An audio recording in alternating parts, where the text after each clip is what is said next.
8 de janeiro de 2025, quarta-feira do tempo do Natal, depois da Epifania. Em nome do Pai, e do Filho, e do Espírito Santo. Amém. Meus queridos filhos e filhas, muito bom dia. Vos saúdo com a paz de Jesus, sintam-se bem acolhidos. Quartou, que alegria nos encontrarmos todas as manhãs para meditarmos a palavra de Deus.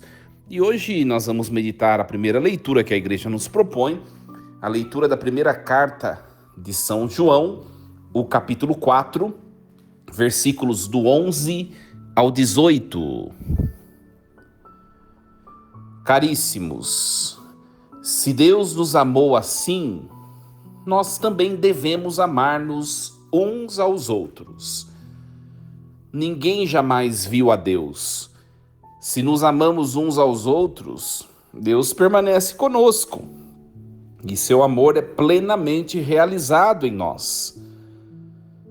A prova de que permanecemos com Ele e Ele conosco é que Ele nos deu o seu Espírito. E nós vimos e damos testemunho que o Pai enviou o seu Filho como Salvador do mundo. Todo aquele que proclama que Jesus é o Filho de Deus, Deus permanece com ele e ele com Deus. E nós conhecemos o amor que Deus tem para conosco e acreditamos nele. Deus é amor. Quem permanece no amor permanece com Deus e Deus permanece com ele. Nisso se realiza plenamente o seu amor para conosco, em nós termos plena confiança no dia do julgamento, porque tal como Jesus, nós somos neste mundo. No amor não há temor. Ao contrário, o perfeito amor lança fora o temor, pois o temor implica castigo, e aquele que teme não chegou à perfeição do amor. Palavra do Senhor. Graças a Deus. Meus queridos, um texto muito forte para nós. Nós estamos refletindo ao longo desses últimos dias em comunhão com a igreja, a primeira carta de São João. E hoje eu gostaria de pegar uns pontos principais desse texto, porque é um texto bastante extenso. Essa primeira parte, nós ouvimos o capítulo 4, o versículo 11, que foi o primeiro versículo proclamado. Caríssimos, se Deus nos amou assim, nós também devemos amar-nos uns aos outros. Então eu gostaria de refletir um pouquinho esse primeiro versículo, minha gente. A questão do ato de amar. Nós já falamos ontem e anteontem no que consiste o ato de amar, né?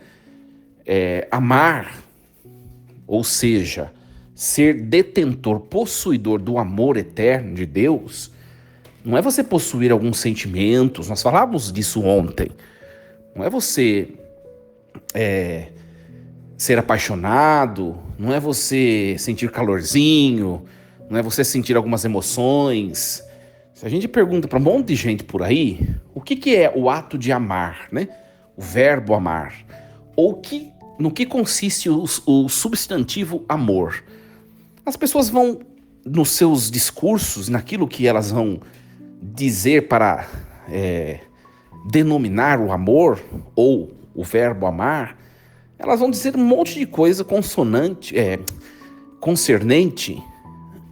a questões sentimentais, a questões de empatia, questões de desejos, de afetos. E o ato de amar, ou o amor supremo que vem de Deus, é algo muito mais elevado, né? O amor supremo é nós possuirmos em nós um pedacinho de Deus, porque Deus é amor.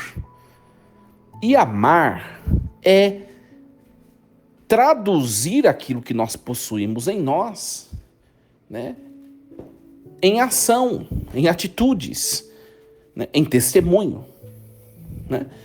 Então, nisso consiste o ato de amar, né? Nisso consiste o ato de amar. É você traduzir Deus que habita em você nas suas posturas e nas suas decisões, nas suas escolhas, nas suas ações. Se Deus nos amou assim, também nós devemos amar-nos uns aos outros. E aqui entra o primeiro ponto da reflexão de hoje. Nós sabemos as exigências, minha gente, que o amor de Deus nos coloca. O que é o amor de Deus?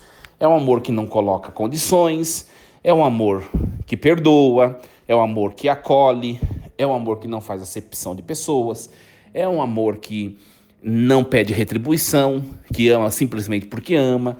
Olha quantas exigências, e nós vamos percebendo que as exigências do amor verdadeiro são exigências, vou até ser redundante, bem exigentes para nós. Porque o mundo prega um amor fácil, né?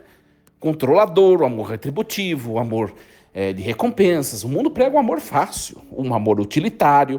E o amor de Deus é totalmente o contrário do amor do mundo. Então, de tal modo que, se eu digo amar a Deus, mas eu não executo o modo de amar de Deus, tem alguma inconveniência, né? Se Deus nos amou assim, nós também devemos amar-nos uns aos outros assim. Então, quando eu não amo uma pessoa como eu devo amá-la, no fundo, minha gente, qual a conclusão desse primeiro versículo?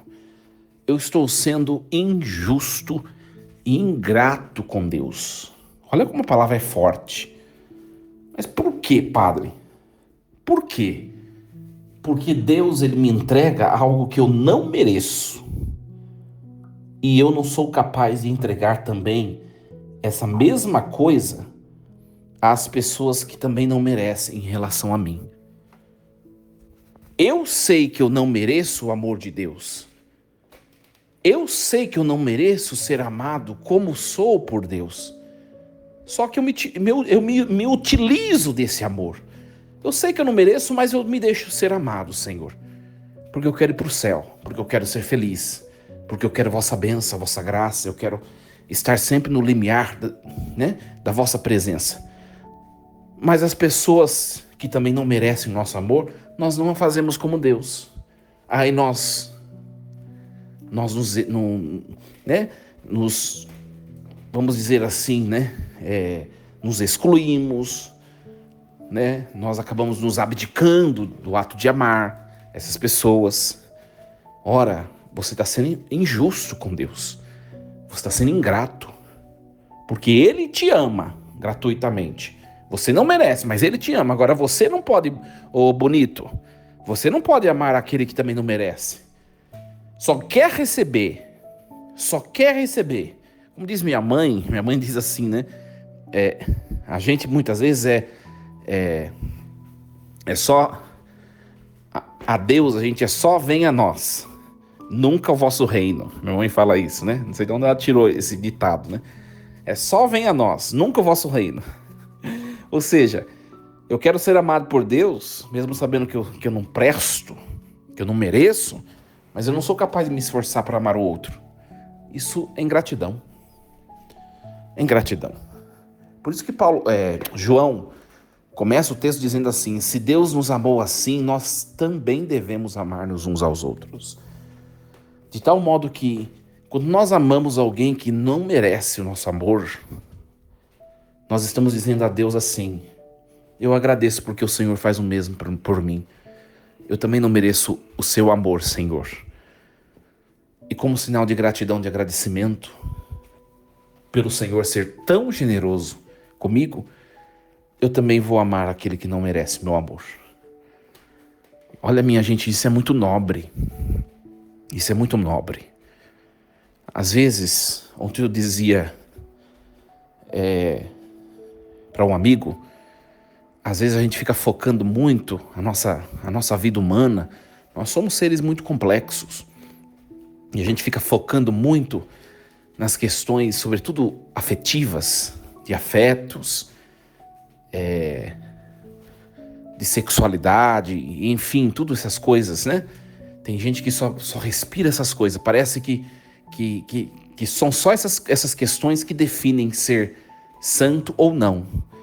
E a gente acaba esquecendo que o ato de amar vai muito além dessas coisas. Tem muita gente abstinente, né, sexualmente, e que são pessoas péssimas no ato e no exercício de amar. Não perdoam, só causam intrigas, rixas, divisões, discórdia, fofoca. Não vivem bem com os próprios familiares, né? Não vive bem com todas as pessoas, não é capaz de humildemente se colocar diante do outro para se reconciliar. Então, é para a gente avaliar um pouquinho. Às vezes a gente dá muito peso, muito valor, a gente prioriza coisas na nossa vida, né, que não são tão relevantes em relação ao exercício de amar. É ou não é? Não é fácil amar alguém que você sabe, né, que puxou o seu tapete, que te causou algum malefício, né, enfim, que provocou algum dano a você. É aí que é o desafio de viver o amor verdadeiro. Então, nessas situações, não que a gente tem que ser amiguinho, minha gente, eu ficar melando, presta bem atenção. Não que a gente tem que virar amiguinho e ficar melando gente que não quer o nosso bem. Isso não é viver, não é isso que é viver o evangelho. Só que a gente tem que estar sempre disponível para ir até essa pessoa. E, se necessário, estender a mão para levantá-la se ela cair. Olha como chega o amor verdadeiro, ele chega a ser audacioso, ele chega a ser provocativo, ele chega a ser causar em nosso coração certo constrangimento. Como isso? Exatamente esse é o amor verdadeiro que vem de Deus. Então, às vezes fica muito em alguns discursos, em algumas coisas, a gente fica assim, e nós na igreja muitas vezes somos assim, mas na prática lá, no testemunho, nos seus relacionamentos interpessoais, a gente não vive o essencial do acolhimento, da hospitalidade, do perdão, né? Quanta gente vive ruminando coisas passadas, já passou, já estamos em tantas outras, vivendo tantas outras experiências, já foi, e a pessoa está vivendo de passado lá. E é uma pessoa que se coloca diante do altar, comunga todo dia, né? Prega, celebra, fala de Deus, mas não sabe perdoar, mas não sabe superar coisas passadas. E aí essa pessoa, ela prioriza tantas outras coisas, né? Prioriza a estética, a imagem, prioriza o casco, fala tanto de questões humano-afetivas, da sexualidade e tantas coisas, só que ela não sabe ver o perdão. Ela não sabe ir lá no outro que lá no passado, sei lá, entre eles aconteceu alguma coisa, não sabe superar, não sabe vencer. Então a palavra é provocativa hoje, sabe? É um convite a você que me escuta. Eu também reflito. Olha, minha gente, eu convivo com um monte de gente. E cada coisa que eu escuto, muitas coisas eu guardo no coração, que também a gente tem que entrar na discussão com algumas pessoas, se vale a pena, sabe? A gente vê que não vale a pena, né? Mas tudo me leva à reflexão. É muito gostoso, porque depois eu partilho com vocês aqui todas as manhãs. Mas a gente tem que refletir. Hoje a gente é convidado a refletir com essa palavra tão bonita. Se a gente está vivendo na questão do amor, o que é o essencial, né?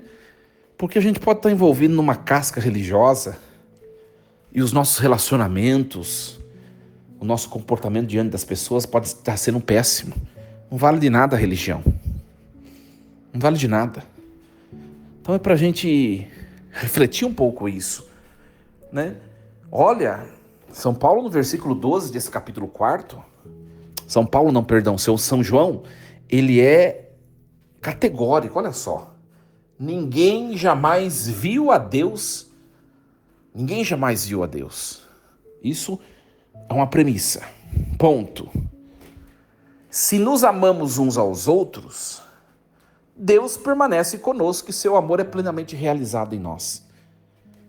Ou seja, ninguém viu a Deus, e de fato ninguém nunca viu a face de Deus Pai. Nós temos aquele episódio que Moisés, ele se coloca de costas para Deus porque ele não pode olhar a Deus, né? Ninguém jamais viu a Deus. Só que se nós nos amamos uns aos outros, nós podemos perceber Deus Deus plenalizado em nossas ações. Às vezes a gente quer ver Deus numa manifestação, né? Tem muita gente que é assim, né? Tem muita gente que é assim, que quer ver Deus de maneira concreta numa manifestação da natureza, algum fenômeno da natureza. E Deus está dizendo aqui, por meio dessa palavra, ele pode ser percebido na devolutiva de um amor verdadeiro. A gente vê muito isso nas campanhas que a gente faz espirituais, né? O cerco de Jericó, por exemplo. Tem gente que vai de cerco em cerco, né? E a pessoa, enquanto o pregador ou algum irmão servo não impõe as mãos, não faz oração sobre a pessoa e Deus não revela alguma coisa a ela, né? Por meio da oração, em profecia, parece que nada tá bom. A pessoa quer ver fenômenos extraordinários. E Deus está lá, dando a oportunidade dela perceber Deus numa pessoa que apareceu na vida dela, que ela precisa dar um pouco mais de atenção, que ela precisa acolher, que ela precisa perdoar. Deus está aí. Às vezes nós estamos procurando Deus na sobrenaturalidade, mas Deus está nas pessoas que estão à nossa volta e que clamam pelo nosso amor. E o texto de hoje está nos deixando claro isso. Claro. Né? Ninguém jamais viu a Deus, mas ele pode ser percebido no ato de amar. Portanto, amemos. Amemos. Né? Também eu estava conversando com essa mesma pessoa e nós falávamos sobre a questão da justiça. Né? A questão da justiça. Muitas vezes aqui a gente quer fechar tudo no nosso raciocínio, né? Muitas vezes a gente quer deter o controle da história, e Deus é quem governa todas as coisas, e não nós. E Deus, ele governa com misericórdia e com justiça. Eu fiz meu TCC da filosofia em Boécio, e o tema do meu TCC foi Providência de Deus. Deus governa o mundo com justiça e misericórdia, esperando pela conversão do homem de maneira muito paciente, mas aplicando a sua justiça, porque tudo deve ser justificado até o fim dos tempos. Tudo deve entrar, cada coisa no seu devido lugar. Isso é justiça. Então a conta que eu tenho que pagar, né, pelo que eu sou, pelo que eu faço, pelo que eu escolho, ela vai ser paga por mim. Ela vai ser paga de qualquer maneira. E isso não depende de você, de mim, ou de fulano ou de cicrano. Não somos nós que aplicaremos a justiça, é Deus. É Deus. O que nos cabe é amar. Um grande adversário que às vezes nos impede de viver o amor é o nosso senso de justiça, o nosso senso próprio de justiça. Tal pessoa fez isso, tal pessoa está errada, tal pessoa vai pagar, tal pessoa vai colher a consequência, tal pessoa não sei o quê, e não sei o quê, e eu vou me afastando dessa pessoa porque eu me coloco como juiz. Olha, você é convidado a amar essa pessoa. A justiça quem vai estabelecer é Deus. E você pode ter certeza que nada, não existe nada que não seja justificado até a consumação do mundo, dos séculos. Olha a palavra exigente para nós hoje. Né? É um texto muito complexo, um texto comprido, não dá para a gente falar de tudo. Né? E depois São João vai dizer Nós conhecemos o amor que Deus tem para conosco e acreditamos nele. Deus é amor. Quem permanece no amor permanece com Deus e Deus permanece com ele. Olha só. Então, no fundo, o texto vai repetindo aquilo que a gente refletiu até agora. Minha gente, qual é o objetivo de nós sermos igreja? É nós aprendermos a amar. É só isso, né? Estava refletindo também sobre a questão de ser testemunho. Ser testemunho. Eu vou partilhar uma coisa para vocês que eu já falei e é o que eu creio. Quem acredita em algo diferente disso, eu respeito.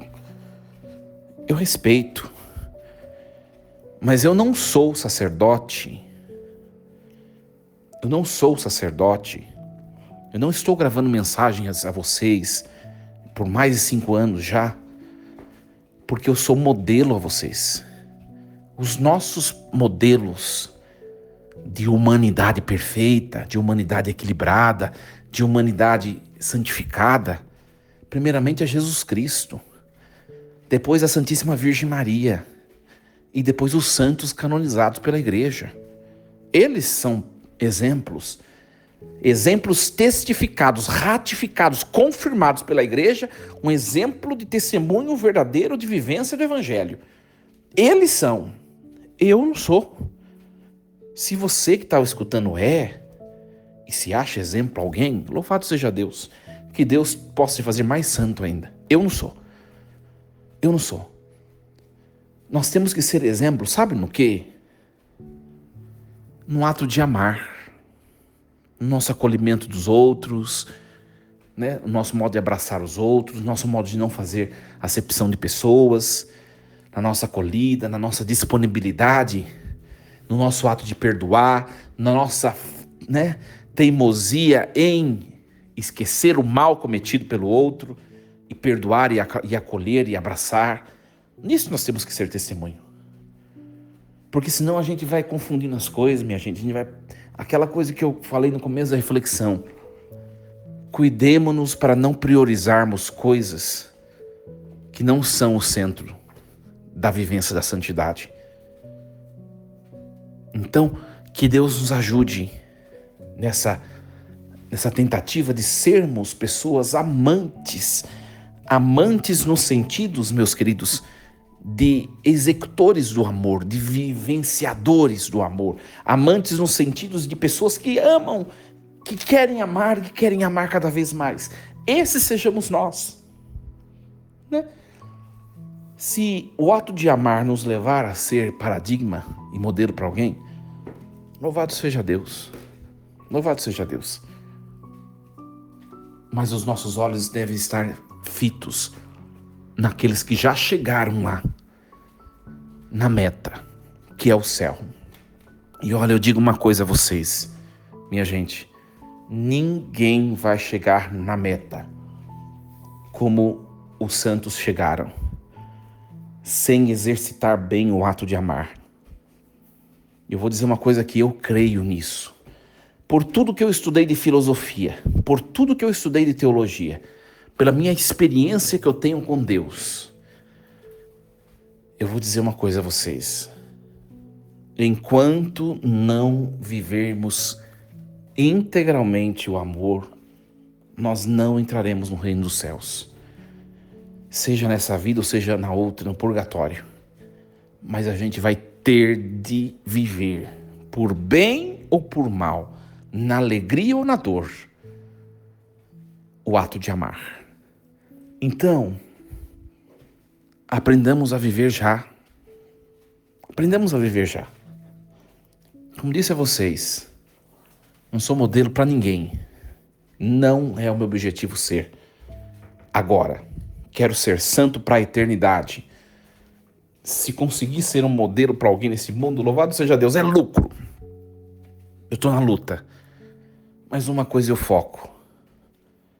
Em relevar, em perdoar, em acolher, em abraçar. É nisso, eu priorizo isso, eu partilho com vocês. Nós precisamos aprender a fazer isso. Eu vejo muita coisa, minha gente, em minha volta, que são testemunhos de desamor, né? Não adianta a vida sacramental, não adianta a vida devocional, não adianta caminhar na igreja se a gente não progride no ato de amar.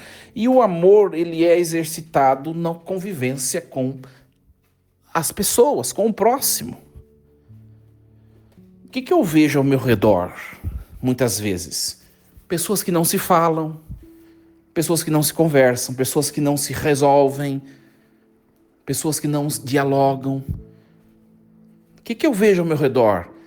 Né? Pessoas que desejam mal umas às outras, pessoas que caem numa vingança, o outro vai pagar o que me fez, pessoas, enfim, que ficam competindo, rivalidades.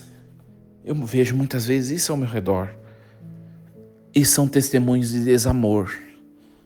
Aí a gente olha, essas pessoas são pessoas exímias, muitas vezes servidoras do altar, pastoral, ativista religioso, mas não amam. Quando a gente conseguir amar os inimigos, aí tá valendo a pena ser igreja. Se ainda não tá valendo, a gente precisa arregaçar as mangas e fazer valer a pena, minha gente. Não podemos ficar anos e anos e anos caminhando na igreja e não progredir no ato de amar. E quando a gente progride nessa dimensão, as outras, elas vão amadurecendo junto conosco. Minha gente, o ato de amar é o centro da caminhada cristã. É o centro. Tudo o resto vem por consequência. Tem gente colocando coisas que não são a prioridade ou o centro como prioridade na vida de santidade. E o que é prioridade na vida de santidade é o amor ao próximo. Esse é o ensinamento do texto de hoje. Que ele nos ajude. Desejo a você um dia abençoado, cheio de Deus. Que Deus o ajude, também ajude a mim. Não é fácil não, minha gente. A gente progride, a gente reza, a gente faz tanta coisa, mas às vezes acontecem umas coisas que nos fazem voltar para trás. Não é fácil amar, não. Então que Deus nos ajude. Força e coragem. Em nome do Pai, do Filho e do Espírito Santo. Amém. E lembremos-nos sempre, Deus está no comando de tudo.